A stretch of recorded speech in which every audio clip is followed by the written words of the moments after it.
afternoon. Game na. Good afternoon, everyone. My name is Liana Pagila. I'm so happy to be here today. This year, for 21, I have so much fun learning and growing.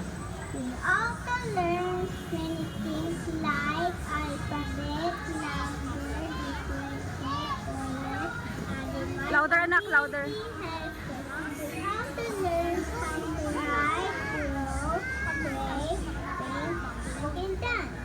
Thank you, teacher, for helping me learn new things every day. Thank you for the kindness, patience, and making school so much fun.